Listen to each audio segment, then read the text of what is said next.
নোয়াখালীর হাতিয়ায় আলোর মশাল নামে সামাজিক সংগঠনের উদ্যোগে ঈদ সামগ্রী বিতরণ ও আলোচনা সভা অনুষ্ঠিত হয়েছে। উপজেলা পশ্চিম সোনাদিয়া চৌরাস্তা মাহমুদুল হক সরকারি প্রাথমিক বিদ্যালয় প্রাঙ্গণে এ ঈদ সামগ্রী বিতরণ অনুষ্ঠিত হয়।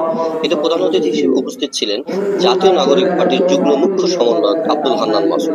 প্রধান অতিথি হিসেবে তিনি বলেন, আমরা যখন শোষণ, লুটেরা ও চাঁদাবাজদের বিরুদ্ধে এবং মানুষের অধিকারের কথা বলি তখন তাদের মাথা খারাপ হয়ে যায়। সামাজিক সংগঠন আলোর মশালের কর্মকাণ্ডে প্রশংসা করে প্রধান অতিথি বলেন, মানুষের উপকারে ও সমাজের কল্যাণে আমাদের সকলকে এগিয়ে আসা উচিত। তিনি হাতিয়ার স্বপ্নকে আরো সামনের দিকে বেগবান করার জন্য উন্নয়নের হাতিয়ার রূপ দেওয়ার জন্য হাতিয়াবাসীর সহযোগিতা কামনা করেন। পরে দুস্থ ও অসহায়দের মাঝে ঈদ সামগ্রী তুলে দেন।